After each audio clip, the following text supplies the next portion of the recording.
Hi everyone, my name is Benita and I'm going to share the video about a look inside the heartbreaking story of Australia's stolen generation by Yahoo 2016 for my reflective practice of story listening. While listening to the story, I used the reader approach which allowed me to use my deep listening, quiet and awareness by Nightdog 2026. I took time to listen carefully and focus on the speaker's story and emotion. This really helped me become more aware of my own feelings when the story was being shared. I also use pedagogy of listening about being open and respectful to the story by Rinaldi 2011. I listened to the Diane's experience especially when she shared about how her grandfather was taken away when he was really young in front of his family. When I listened, I could feel the pain from her, which made me think more deeply about the impact on individuals and families.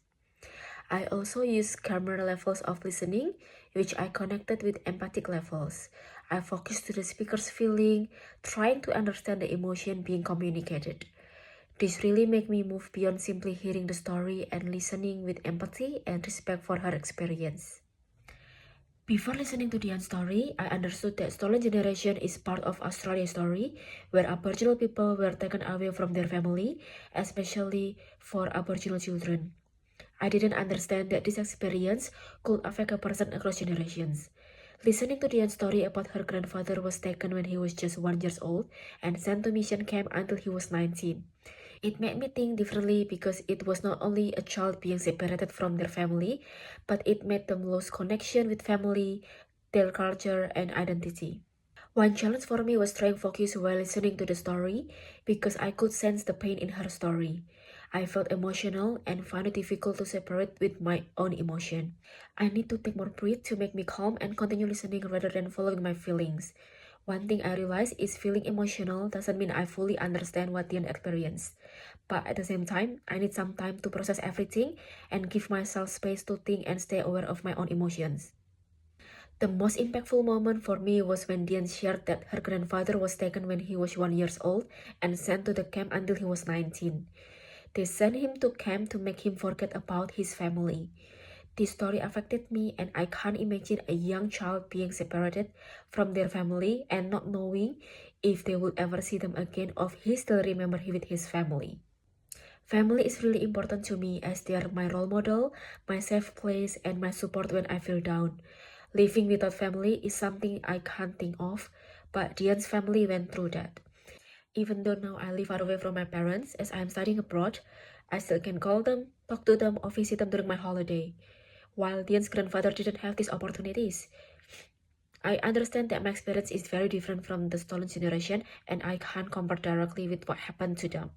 However, thinking about this helped me understand that family, connection, and sense of belonging are so important. Listening to Diane's story made me think about privilege. I realized that I have privilege to be able to live with my family when I was growing up, speak with my own language, and even make choice for my future here. Even though I live far away from them, I can still stay connected with them, which I am really grateful for. Before, I thought living with my own family was such a simple thing. However, after listening to Diane's story, I realized that some people didn't have that choice, and it made me appreciate my family and all opportunities I have now. My experience to story listening links with my understanding about inclusion because I learned the importance of listening and respecting everyone's identity and background. According to United Nations Convention of the Right of the Child, UNCRC, Article 2, which mention about every child should be treated equally, regardless of their race, ability, or family background, by UNICEF. My inclusive practice is about respecting others' culture, identity, and family background. As an educator, I learned that creating environment where everyone's identity and family background are valued is important as I understand that everyone has different experiences.